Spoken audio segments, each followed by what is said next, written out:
Hello, I'm Sheryl, and this is Sleep Tight Relax, a bedtime podcast for the young and young at heart.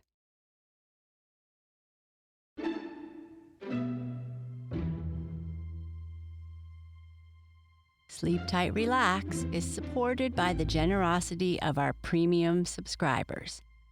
If you would like to get some of the perks like shoutouts, stickers, and other surprises in the mail, go to sleeptightrelax.com/premium or follow the link in our show notes. Thank you.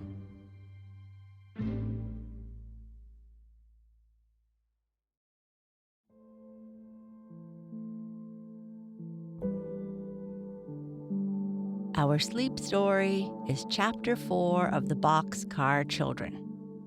Henry, Jess, Violet, and Benny are in the boxcar and have decided to try and make it a home for them for a while.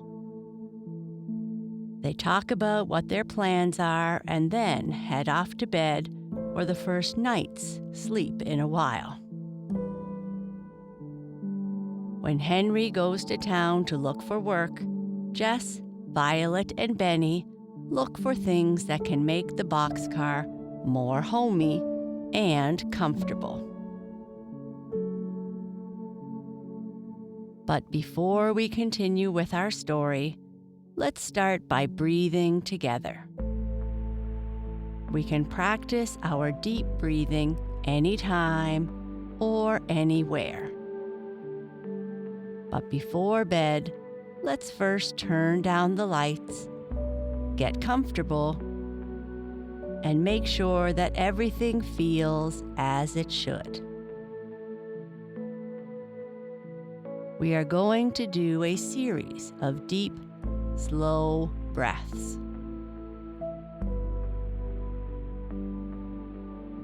When you breathe in, be sure to slowly breathe through your nose. And when you breathe out, try to push all the air out of your lungs. We often talk about taking belly breaths or filling your belly up like a balloon. If that helps you visualize the kind of breath to take, then please try. You can use whatever works for you.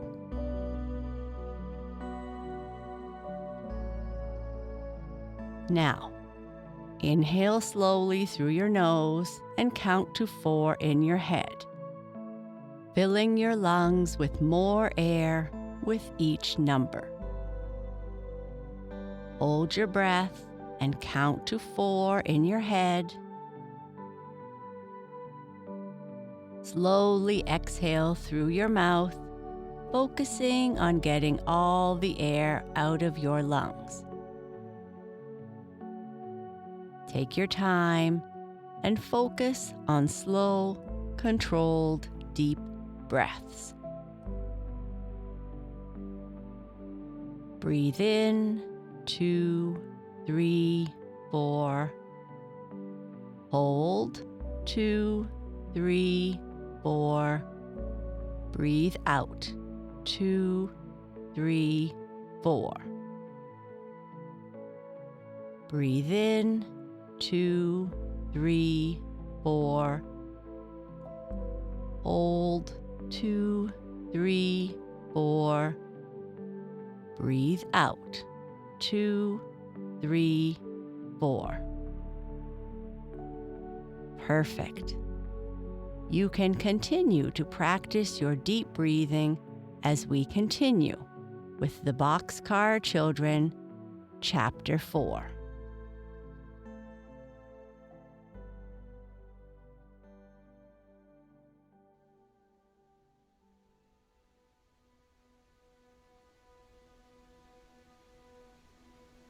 It was certainly a strange meal, whatever it was. Jess, who liked above all things to be orderly, spread out the big gray laundry bag on the pine needles for a tablecloth. The brown loaf was cut by a very excited little hostess into 5 thick squares, the cheese into 4. "Dogs don't eat cheese," Benny remarked cheerfully. The poor little fellow was glad of it too, for he was very hungry. He could hardly wait for Jess to set the milk bottles in the center of the table and heap the blueberries in 4 little mounds, one at each place. "I'm sorry we don't have any cups," Jess remarked. "We'll just have to drink out of the same bottle." "No, we won't," said Henry. "We'll drink half of each bottle, so that will make at least 2 things to drink out of." "Good for you, Henry," said Jess, much relieved. "You and Benny use one, and Violet and I will use the other." So the meal began. "Look, Benny," directed Henry. "Eat a handful of blueberries, then take a bite of brown bread, then a nibble of cheese, now a drink of milk." "Oh, it's good," mumbled Benny to himself, all through the meal. You must not imagine that the poor wandering dog was neglected, for Jess fed him gently as he lay in her lap, poking morsels of bread into his mouth and pouring milk into her own hand for him to lap up. When the meal was over and exactly half of each bottle of milk remained, Jess said, "We are going to sleep on beds tonight, and just as soon as we get our beds made, we are all going to be washed." "That'll be fun, Benny," added Violet. "We'll wash our paws in the brook just the way Cinnamon does." "First, let's gather armfuls of dry pine needles," ordered Jess. "Get those on top that have been lying in the sunshine."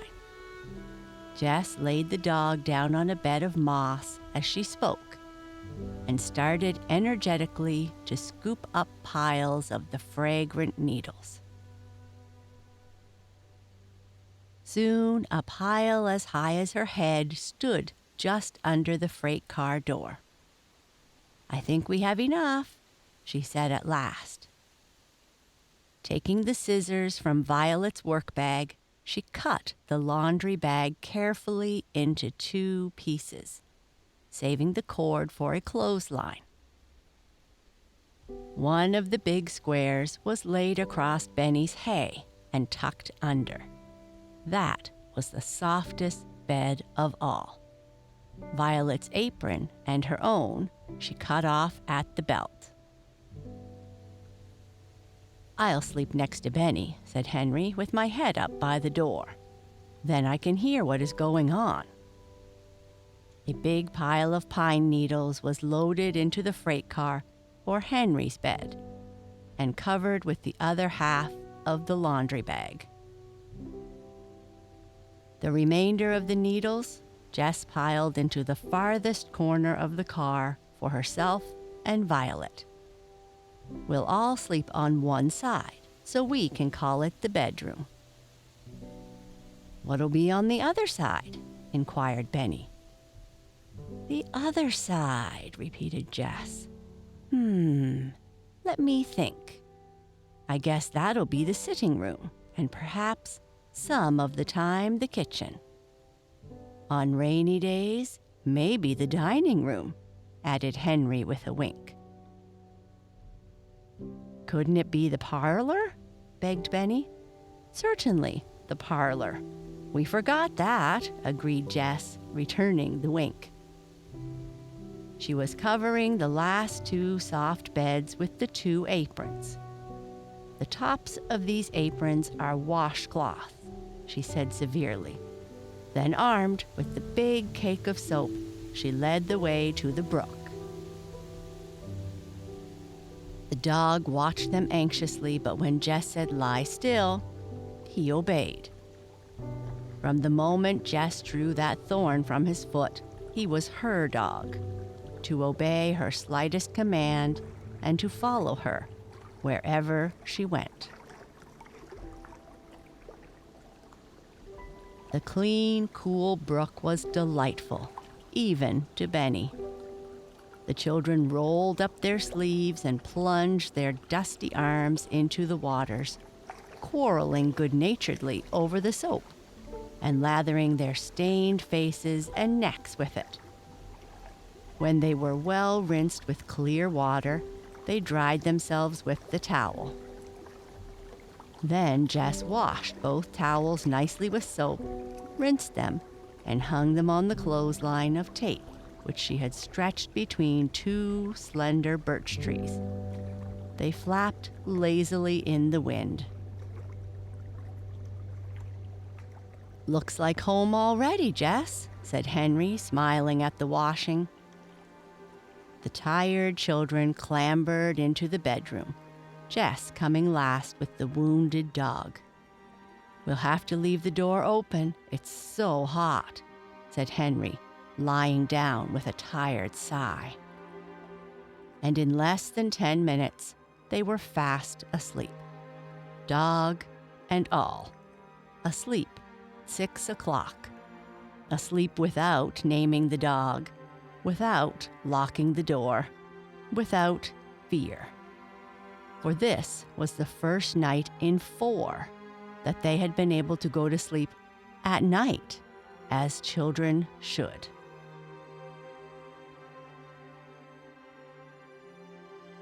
The next morning, Jess was up before the others, as was fitting for a little housekeeper. That is, she was first, if we accept the dog, who had opened one eye instantly every time his little master stirred in her sleep. He sat watching gravely in the door of the car as Jess descended to get breakfast.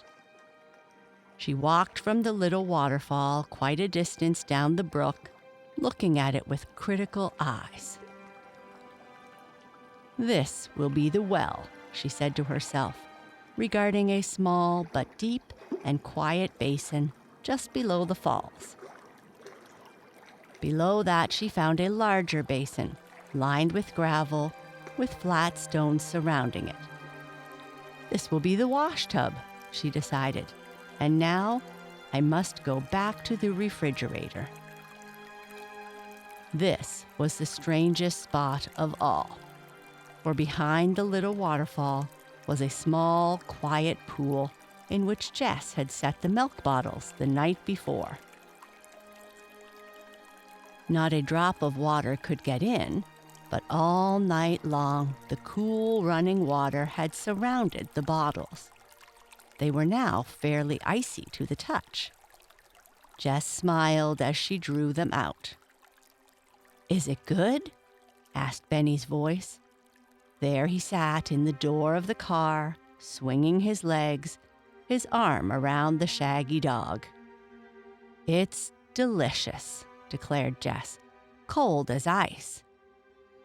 She climbed up beside him as she spoke, bringing the breakfast with her. The 2 other children sat up and looked at it. "Today, Jess," began Henry, "I will go back to town and try to get a job mowing lawns or something. Then we can afford to have something besides milk for breakfast." Milk suited Benny very well, however, so the older children allowed him to drink more than his share. Henry did not waste any time talking. He brushed his hair as well as he could without a brush, rolled down his sleeves, and started for town with the second $1. "Glad you've got a dog, Jess," he called back as he waved his straw hat. The children watched him disappear around the curve and then turned to Jess expectantly. They were not mistaken. Jess had a plan. "We will explore," she began mysteriously. "We'll begin here at the car and hunt all over these woods until we find a dump." "What's a dump?" inquired Benny.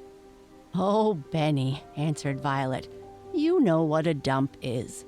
All old bottles and papers and broken dishes. And wheels? Asked Benny interestedly. Will there be any old wheels? Yes, maybe, assented Violet. But cups, Benny.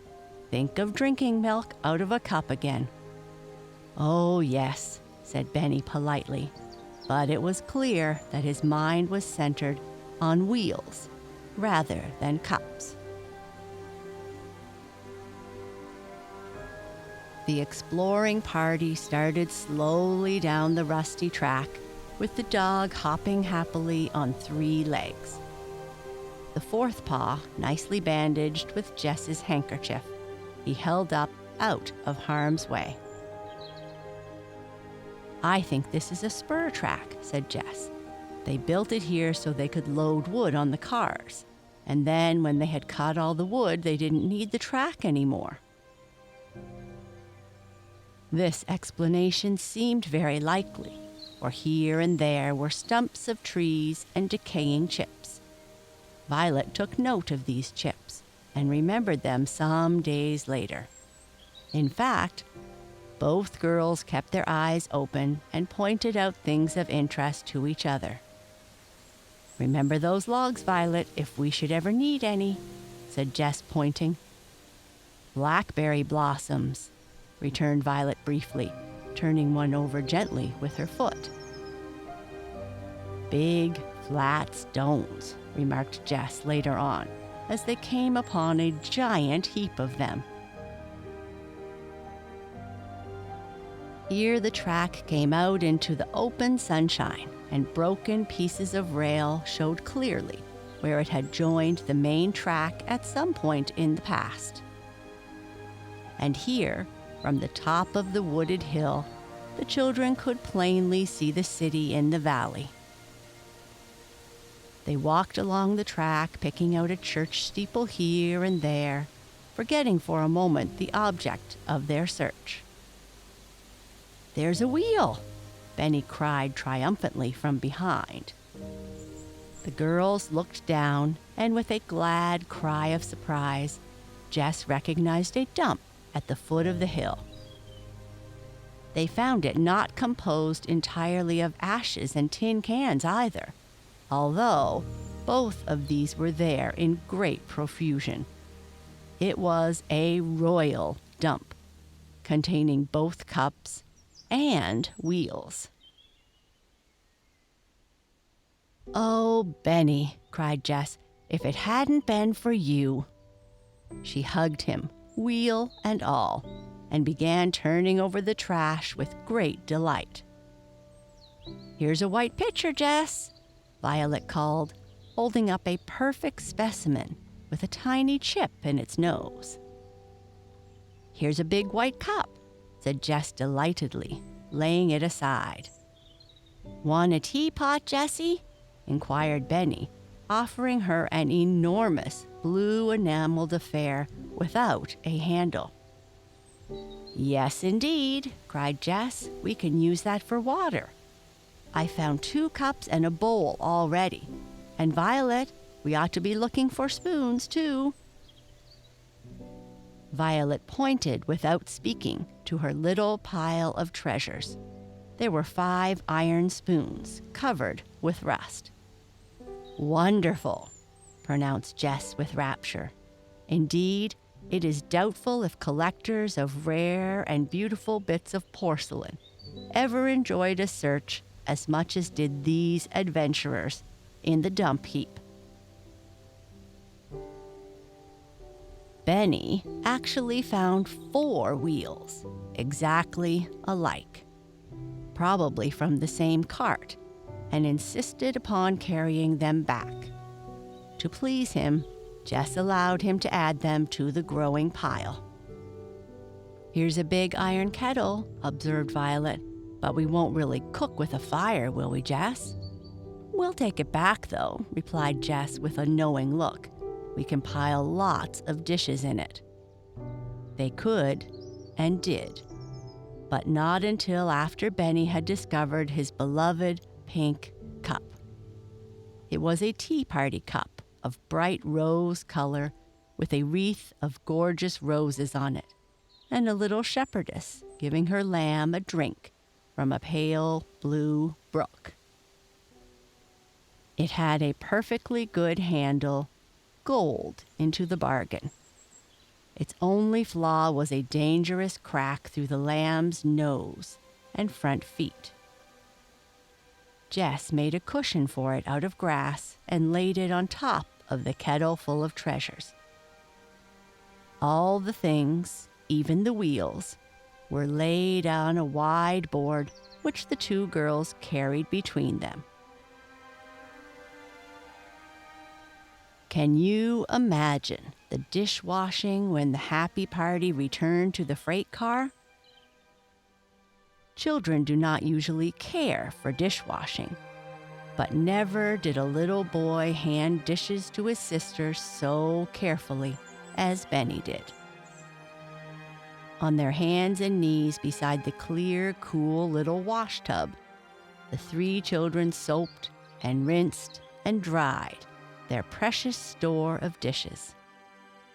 Jess scoured the rust from the spoons with sand.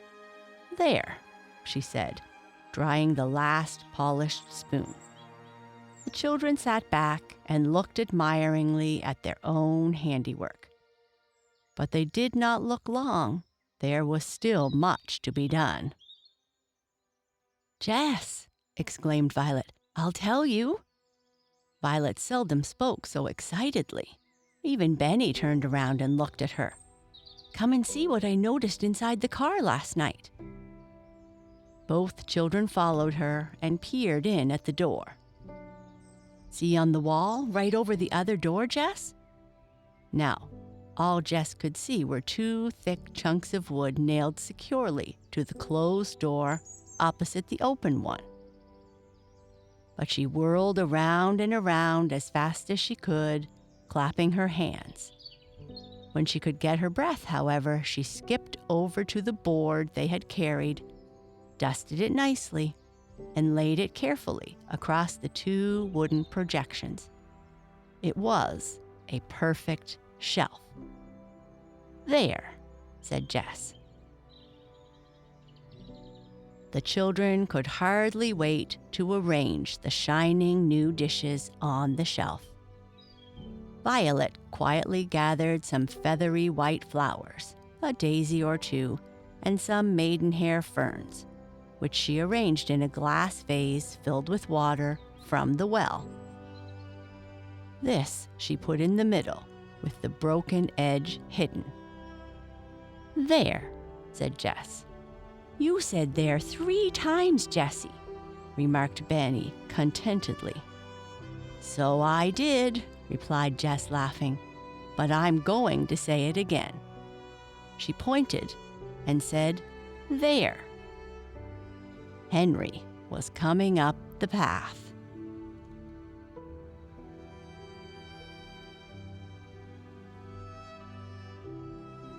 And this is the end of this chapter. Sleep tight.